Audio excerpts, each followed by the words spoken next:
Imagine a baseball game. A batter hits a pop fly into shallow outfield. The fielder runs over, gets under it, but the ball just slips through their glove and falls to the ground. You might immediately think, that is an error. But what if I told you that in baseball, a dropped ball is not always officially recorded as an error? It is true. A dropped ball is not always an error because official baseball scorers follow specific rules to determine if a fielding mistake genuinely hindered a runner or provided an unfair advantage to the offensive team. It is all about the circumstances surrounding the play and whether the fielder had a reasonable chance to make the play. The key to understanding this lies in the judgment of the official scorer. They are looking for plays that, if handled cleanly, would have resulted in an out. If a fielder drops a ball, but the runner would have been safe at the base anyway, even with a perfect catch and throw, then it is typically not scored as an error. For example, consider a weak hit to the outfield. The outfielder misjudges it, and it bounces off their glove.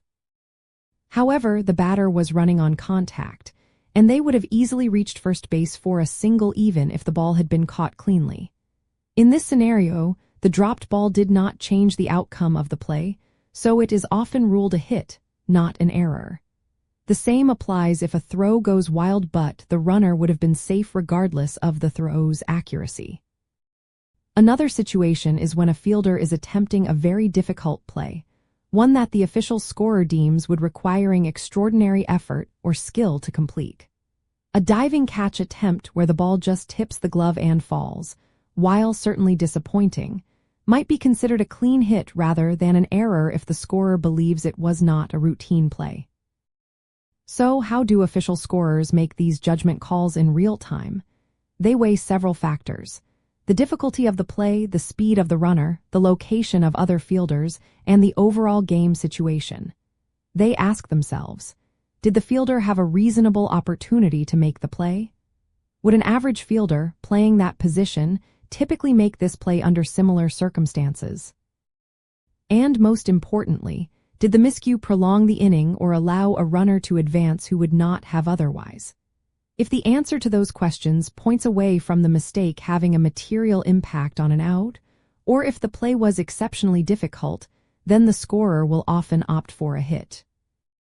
This meticulous judgment is why an error in baseball is not just about a physical mistake. It is about a chargeable misplay that costs the team an out or advancement. This distinction dates back to the early days of baseball scoring, emphasizing the impact on the game rather than just the visual appearance of a dropped ball.